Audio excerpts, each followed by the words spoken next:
everybody. We're going to a great state that we won very big, Michigan, and we're going to have an Air Force base that's not going to be closing. We're going to keep it open for the people of Michigan and for our country. And I look forward to that. Some of you are going and some of you aren't. Any questions? Great. Jeff Bezos was very nice. He was terrific. He solved the problem very quickly. And he did the right thing, and he's a good guy.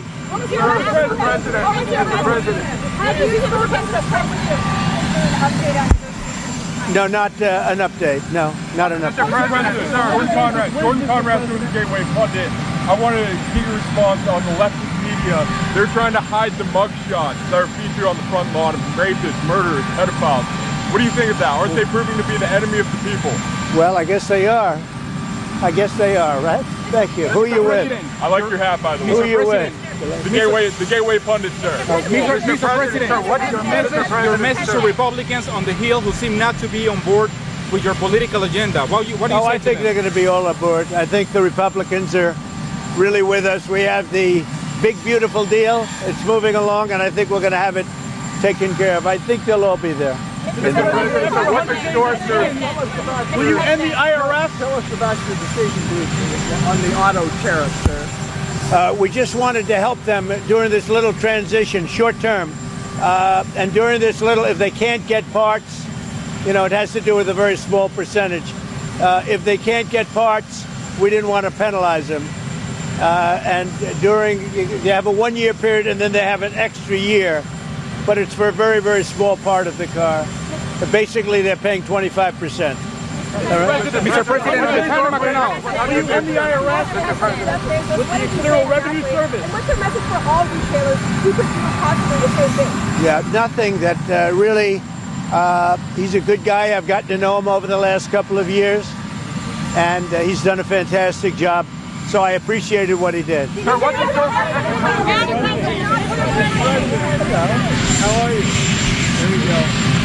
How's your You're going to give this speech in Michigan. You're going to list the accomplishments of the administration. Yeah. If there was one big thing that you really wanted to have happen in the first 100 days, what would it be?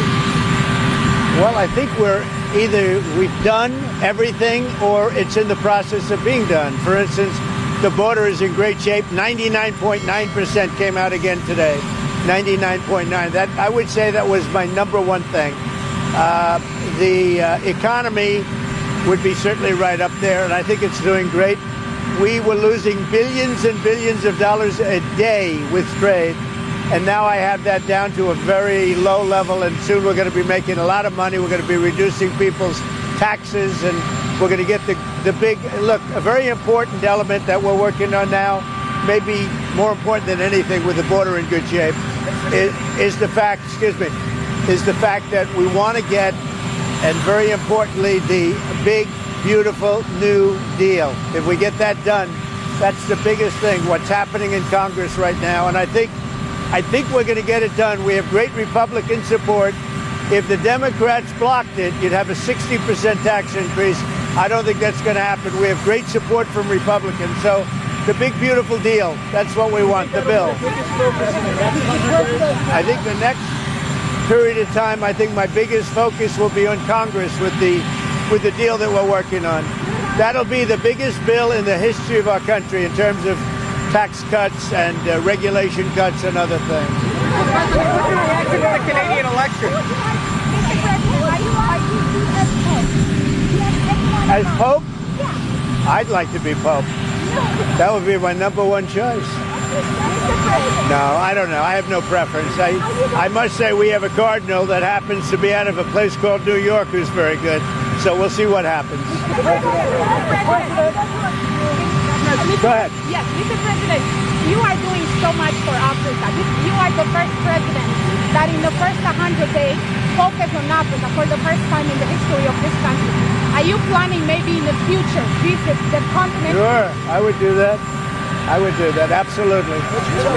President, what's the biggest challenge? Do you want Angola, Mr. President? Mr. President, Yeah, go ahead. will you speak to the Prime Minister of Australia at all? Mr. Trump, Australian Prime Minister is having an election this weekend. Yeah. Can you speak to him about trade? They are calling, and I will be talking to him, yes. You have to do something with the tariffs and automobiles. Were you worried about the automobiles? No, not at all. We're just giving them a little chance because in some cases they can't get the parts fast enough. So this is just a little transition. It's 15% for 1 year and just 10% for another. It's a little bit. And it has to do, that's only the percentage of parts on the car. So it's a little bit of help for people that will be doing a great job. And these are all people, for the most part, that are building plants and will be working here. So it's a little transition.